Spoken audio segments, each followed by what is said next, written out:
tawanan, lahat ng iyong all-time hits.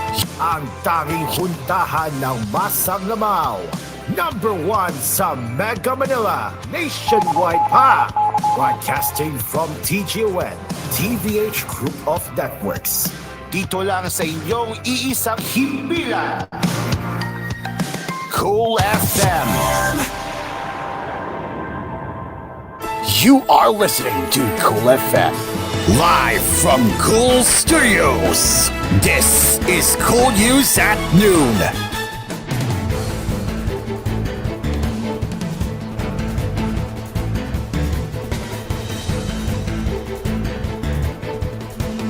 Good afternoon, this is koolNews at noon. I'm Karo. The damage brought by the Sarwas monsoon or Habagat and recent typhoons to the country's agriculture sector has reached over 800 million pesos according to the National Disaster Risk Reduction and Management Council. In its latest report issued on Sunday, NDRRMC said the combined effects of Habagat and Stars Freddy, Gunner, Helen, and Igmim have so far affected 11,170 farmers and fisher folk nationwide. The damage covers about 11,000 hectares of rice, corn, and high valley crops, the agency added.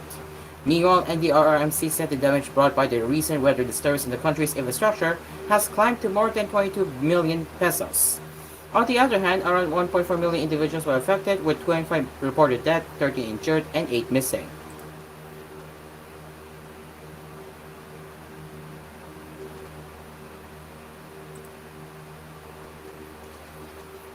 About 100-meter portion of a lane along Maharlika Highway in village Karanglang, Nueva Ecija has been closed to traffic of the part of the retaining wall collapse due to heavy rains on Saturday, September 21.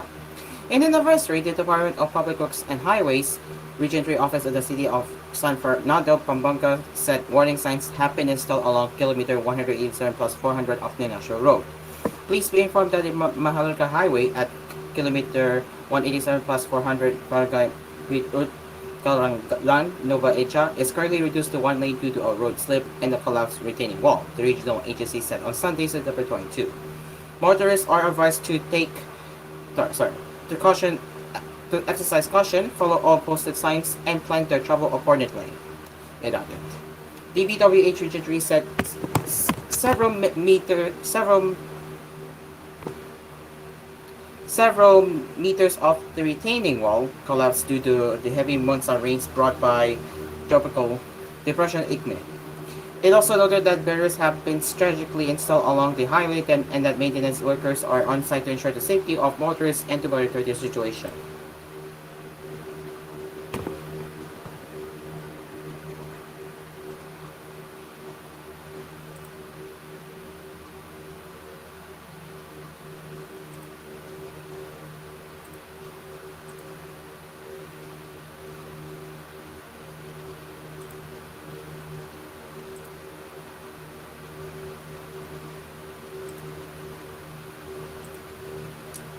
Let's get into the headlines from around the world as heavy rain lashed central Japan on Sunday with floods and landslides, leaving 1 dead and at least 6 missing in an area already devastated by a major earthquake earlier this year.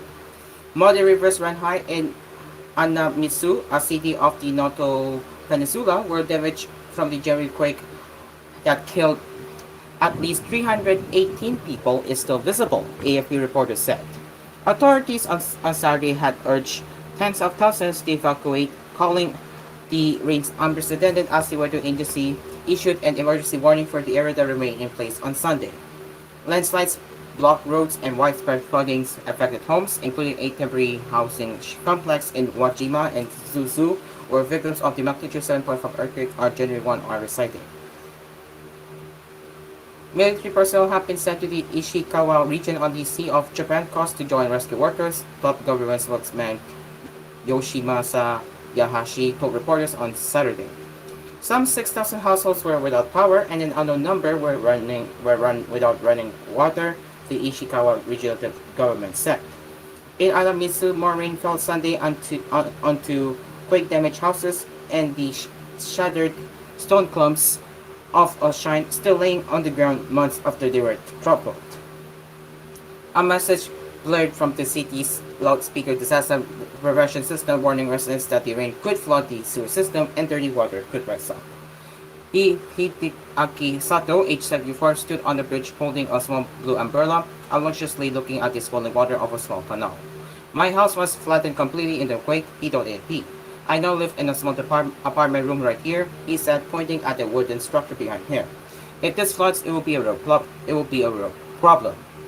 Prime Minister Fumio Kishida has instructed the government to do its best in disaster management, with saving people's lives as the first priority, according to Hayashi. Scientists say human-driven climate change is intensifying the risk posed by heavy rains because our warmer atmosphere holds more water. The areas under the emergency warning saw heavy rain of unprecedented levels, JMA forecaster Satoshi Sugimoto to report on Saturday, adding it is a situation in which you have to secure your safety immediately. More than 120 millimeters of rainfall per hour were recorded in the city of Wajima on Saturday morning, the heaviest rain since comparable data became available in 1929. Footage on public broadcaster NHK showed an entire street submerged in Wajima, one of the areas hardest hit by the huge New Year's Day quake, which toppled buildings, ripped up roads, and sparked a major fire. As of Sunday morning, one person had been killed, three were missing, and two were seriously injured in Ishikawa, the Fire and Disaster Management Agency said. At least 1,000 rivers lost their banks, and two of the missing were reportedly carried away by strong currents. Another three people were missing who have been working for a land ministry to restore a road in Wajima, local ministry official Yoshiyuki Tokuhashi told AOP. One worker who had been reported missing walked to the tunnel near the landslide where 26 others were taking shelter, Tokuhashi said, adding that all 27 workers had now been evacuated to safety. Rescue work was planned to start at 5 a.m. this morning, then it was suspended due to heavy rain, but is scheduled to resume at around 11 a.m., he said. Municipalities in Ishikawa told 75,000 residents in the region, including in the cities of Wajima and Suzu, as well as Noto Town, to evacuate, officials said. Another 16,800 residents in Niigata and Yamagata prefectures north of Ishikawa were also told to evacuate, the Fire and Disaster Management Agency said.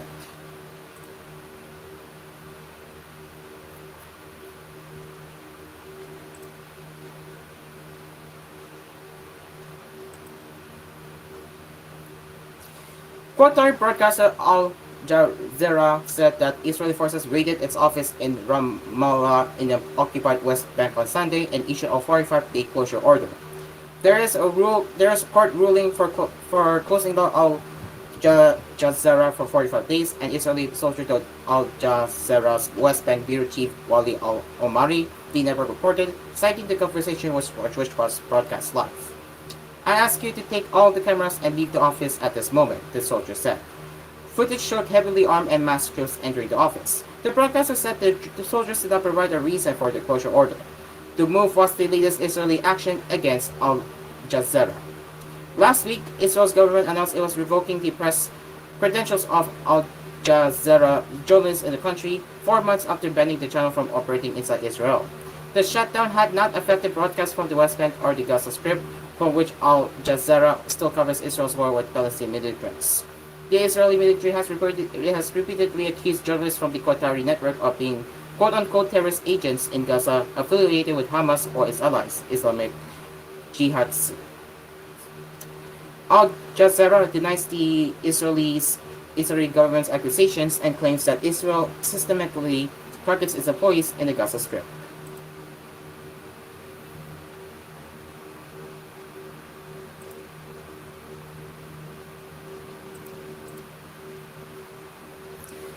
And a mouse that crawled out of a passenger's meal has forced an SAS flight to make an unscheduled landing, the company said on Friday. The incident occurred during Wednesday's Oslo to Malaga flight, forcing the plane to land in Copenhagen. Airlines usually strictly prohibit rodents on board because animals can chew through a wiring key to the operation of a plane. Believe it or not, a lady next to me opened her food and the mouse jumped out, wrote one messenger, Jalib Barestud, on his Facebook page along with a photo showing him smiling next to the other woman, also smiling. A spokesman for SAS, Austin Smith, told AFP that in line with our procedures, there was a change of aircraft and the passengers were flying to Malaga on another flight. This is something that happens extremely rarely, he said of the incident. We have established procedures for such situations, which also include a review with our suppliers to ensure that this does not happen again, he said. That's insane. It is now 12 11 in the afternoon, and koolNews at noon. We'll be right back.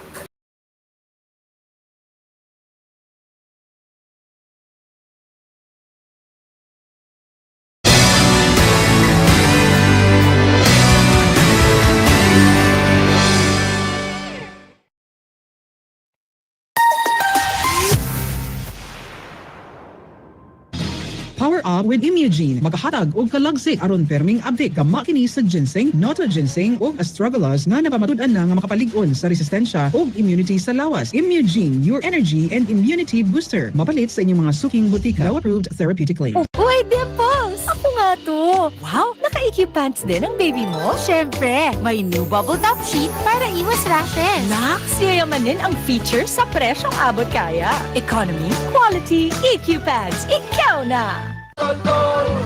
Tolentino ng bawat Pilipino. Sa problema ng tubig, internet at kuryente, dapat bigay todo ang solusyon. Dapat mas magandang serbisyo, mas mababa singil. Pag si Senador Tolentino, bigay todo. Namiss kita. Ikaw pa rin ang hinahanap-hanap ko. Alam ko you're still the one. Buti na lang, mas affordable na versus previous price. Ang best tasting creamer para sa kape mo. Coffee Mate. Hi, going out? Turn off kay Crush. Use Close-Up with antibacterial zinc for all-day amazing fresh breath for up to 12 hours with regular use. Kasha pa? Kasha pa sa tabi ko. Dare to get closer with Close-Up. Yay! Konti na lang! Tapos na tong school project ko! Today pala deadline nito! Lagot! Bakit nga ba ako pumasok dito sa kusina? Ano nga ba kukunin ko? Naku po! Incorrect password? Ano nga ba yung password ko? Ano nga ba? Memo Plus Gold with the Copa Monnieri Extract. Iba ang Brainy Good. Mahalagang paalala, ang Memo Plus Gold ay hindi gamot at hindi maaaring gamiting panggamot sa anumang uri ng sakit. Ready for the power of 8? Ready! Jet! Gold! Kills mosquitoes, flies, cockroaches, fast! Oh wait! Ants, ticks, and fleas on the floor! Ready!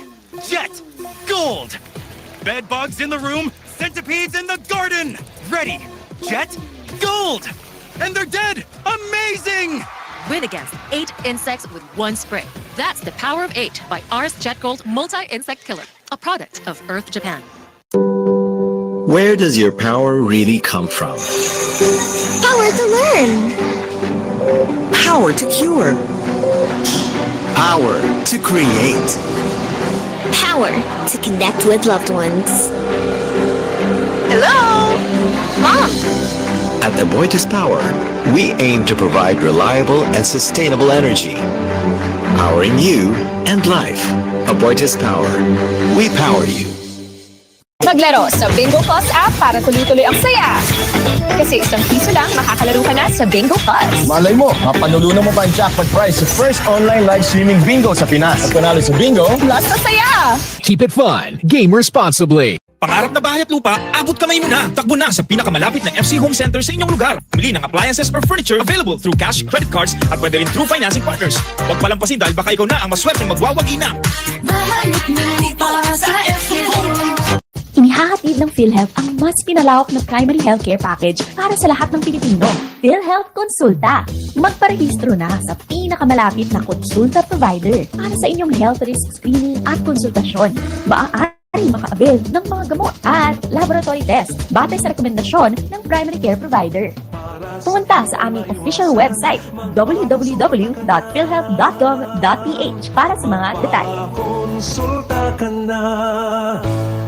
Nane, alam mo ba pag may diabetes, humihina ang immune system. Kaya sabi ng mga pro, araw-araw mag-Immune Pro. The only one with Zinc Plus technology. Kaya buo ang vitamin C at zinc at most prescribed by doctors. Tulungang palakasin ang immune system with proper diet and exercise. Magtiwala sa Pro. Immune Pro. Unilab yan. Sodium ascorbate plus zinc is the generic name of Immune Pro. If symptoms persist, consult your doctor. Whirlpool Appliances brings you a new era of home living, where we are all about sensing what matters.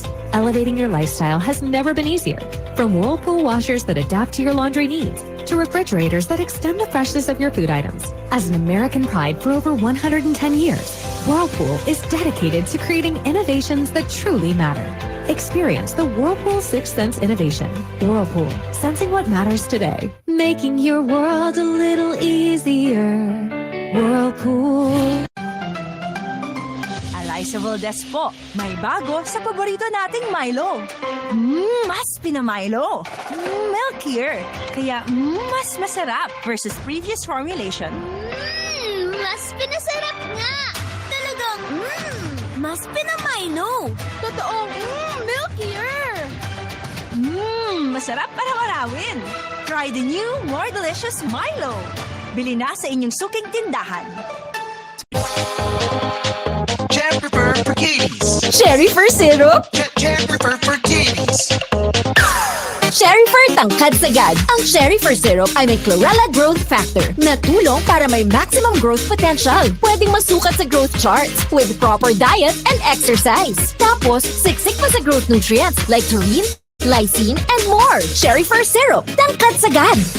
Mahalagang paalala, ang cherry fruit syrup ay hindi gamot at hindi dapat gamitin panggamot.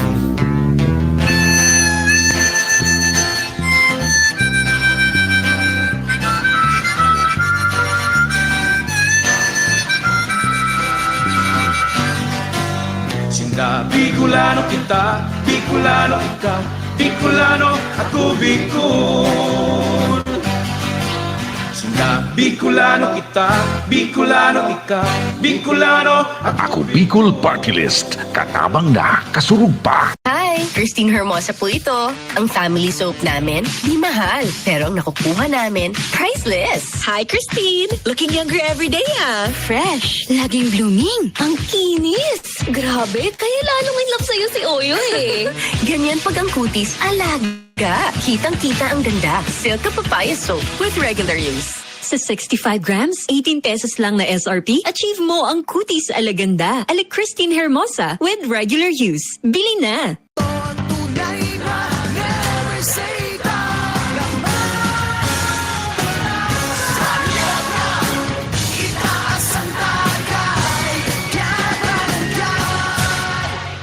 Drink responsibly.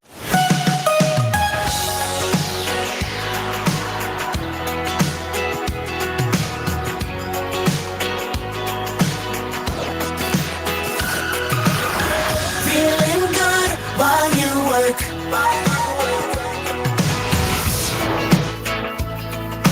Cool FM.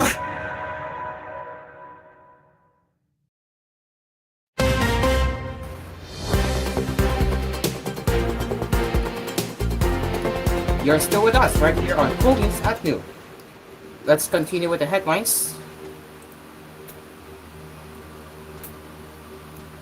The U.S. State Department on Saturday urged Americans in Lebanon to leave the country while commercial options remain available as the conflict between Israel and Hezbollah flares. Due to the unpredictable nature of ongoing conflict between Hezbollah and Israel and recent exposures throughout Lebanon, including Beirut, the U.S. Embassy urges U.S. citizens to depart Lebanon while commercial options to remain available. The State Department said in an advisory. At this time, commercial flights are available but at reduced capacity. If the security situation worsens, commercial options to depart may become unavailable, it added. In late July, the United States raised its travel advisory for Lebanon to its highest do not travel classification after a strike on southern Beirut killed a top Hezbollah commander. Israel on Friday struck southern Beirut again, saying this time it had killed the head of Hezbollah's elite Radwan force and several other commanders. The Lebanese health ministry said 37 people were killed in the strike, which followed sabotage attacks earlier in the week on pagers and two-way radios used by Hezbollah, which killed dozens and wounded thousands. Syrian-backed Hezbollah has blamed Israel, which has not commented. Hezbollah fighters have traded cross-border fire with Israel for nearly a year in stated support of Palestinian ally Hamas, whose October 7 attack on Israel triggered the ongoing war in Gaza. But the exchanges have escalated in recent weeks as Israel turns its attention to its northern border after significantly weakening Hamas. The U.S. State Department reiterated Saturday that Americans should immediately leave southern Lebanon as well as areas near the Syrian border and refugee settlements.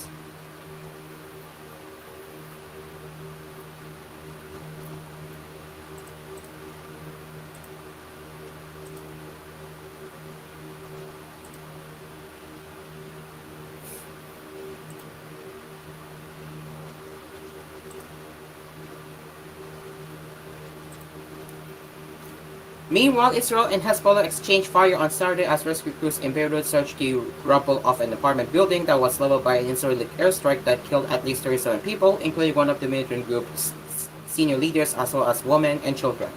The Israeli government braced for an expected surge in Hezbollah rocket attacks by setting new caps on the size of gatherings and other restrictions in the north of the country, near Israel's border with Lebanon, that led to schools in some communities canceling classes on Sunday. The airstrike Friday took down an 8-story building in a densely populated neighborhood in southern Beirut as Hezbollah members were meeting in the basement, according to Israel. Among those killed was Ibrahim Akil, a top Hezbollah official who commanded the group's special forces unit, the Iraq 1 Force. Also killed was Hamad Wahbi, a top commander in the group's military wing, the Israeli military said. Israel's defense minister, Yoav Gallant, said the attack, which came days after devastating coordinated attacks on Hezbollah that used exploding pagers and walkie-talkies, thwarted the group's chains of command while taking on Akil, who he said was responsible for Israeli deaths and who was on the U.S. wanted list for years. This is our commitment to the fallen and their loved ones. This is our commitment to the residents of the North, and this is a clear message to all those who seek to harm us, he posted on X. Lebanon's Health Minister Firas Abiad told reporters that at least 7 women and 3 children were killed in Friday's airstrike on the building. He said another 68 people were injured, including 15 who were hospitalized. It was the deadliest strike of Beirut since the 2006 Israel-Hezbollah war, and the casualty count will grow, with 23 people still missing, a government official said. Akil, the main target, had been wanted by the U.S. for years for his alleged role in the 1983 bombing of the U.S. Embassy in Beirut and the taking of American and German hostages in Lebanon in the 1980s. The U.S. State Department last year announced a reward of up to $7 million for information leading to his identification, location, arrest, and/or conviction. White House National Security Advisor Jake Sullivan called Akil's death a good outcome and said he had American blood on his hands for the embassy attack. You know, 1983 seems like a long time ago, Sullivan said, but for a lot of families and a lot of people, they're still living with it every day. Wahbi was described as a commander who played major roles within Hezbollah for decades and was imprisoned in an Israeli jail in southern Lebanon in 1984. Hezbollah said he was one of the field commanders during a 1997 ambush in southern Lebanon that left 12 Israeli troops dead. Hezbollah announced overnight that 15 of its operatives have been killed by Israeli forces, but it didn't how or where they died.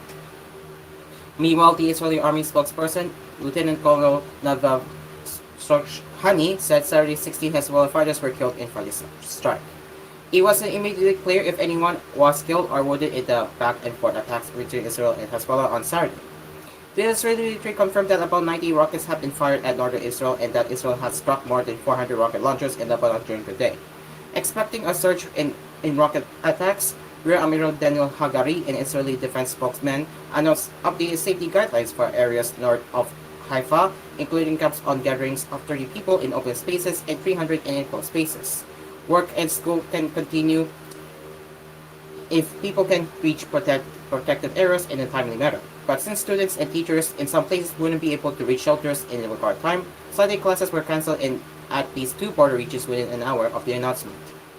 Earlier this week, Israel's security cabinet said stopping Hezbollah's attack on the country's north, which would allow displaced residents to return to their homes, is now an official war goal, as Israel considers a wider military operation in Lebanon that could spark an all-out conflict. Israel has since sent out a powerful fighting force to its northern border. Hezbollah has maintained that it will hold its strikes only when a ceasefire is reached between Israel and Hamas in Gaza. Israel and Hezbollah have traded fire regularly since Hamas' October 7th assault on southern Israel ignited Israel's military devastating offensive in Gaza. But previous cross-border attacks have largely struck areas in northern Israel that have been evacuated and less populated parts of southern Lebanon. Friday's strike came hours after Hezbollah launched one of its most intense bombardments of northern Israel in nearly a year of fighting, largely targeting Israeli military sites. Israel's Iron Dome missile defense system intercepted most of the Katyusha rockets. The militant group said its latest wave of rocket salvos was a response to Israeli strikes on southern Lebanon. However, it came days after mass explosions of Hezbollah pagers and walkie-talkies killed at least 37 people, including 2 children, and wounded roughly 3,000 others. Abiad, the Lebanese health minister, said Saturday that hospitals across the country were filled with the wounded. The pager and walkie-talkie attacks have been widely attributed to Israel, which hasn't confirmed or denied involvement. They mark a major escalation in the past 11 months of simmering conflict along the Israel-Lebanon border.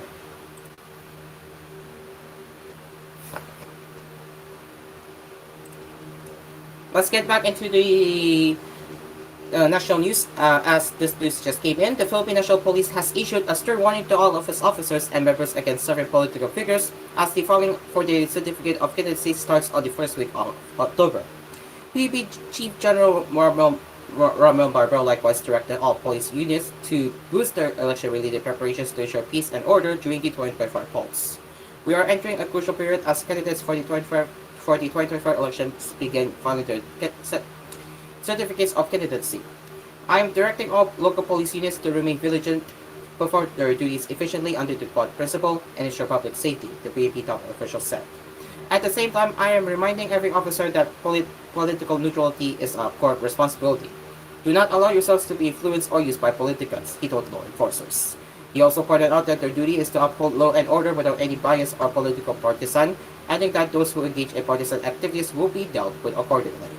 The PNP is tasked with protecting the democratic process, not participating in it, he stressed.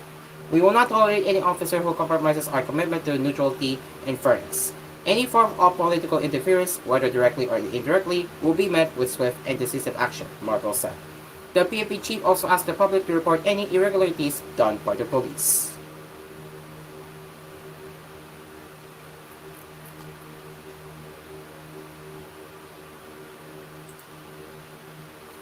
And in showbiz news now, while Leah Sonlonga is aware of the calls pushing her to be named a national artist, she pointed out that she would rather champion the late Dolphy, noting his huge contributions to the industry. Sonlonga said she believes that the late comedian actor is more worthy of the national artist title than herself, saying his recognition is long overdue.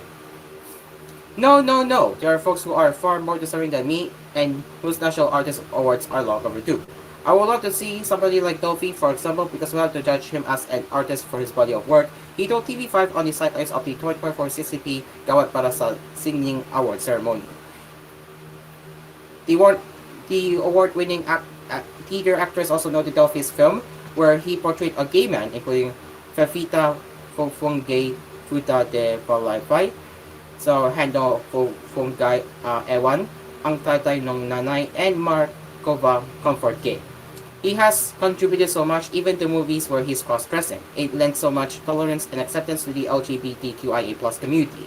Even if that was not his intention at the time, that was an effect, and after effect, I don't think he even foresaw, Sonlonga said. With this in mind, the Miss Saigon star said she's looking forward to an opportunity to campaign for a recognition to the late comedian actor. That's just an example of why he should be held at first. Hopefully, I'll be given an opportunity to champion him, she said. And that is it for koolNews at noon. As always, if you have any news suggestions or feedback that you want to share, you can get in touch with us at tvhphilippines.news@gmail.com. Until then, I'm Taro, who will be waiting for more news headlines with koolNews at 4. Good afternoon.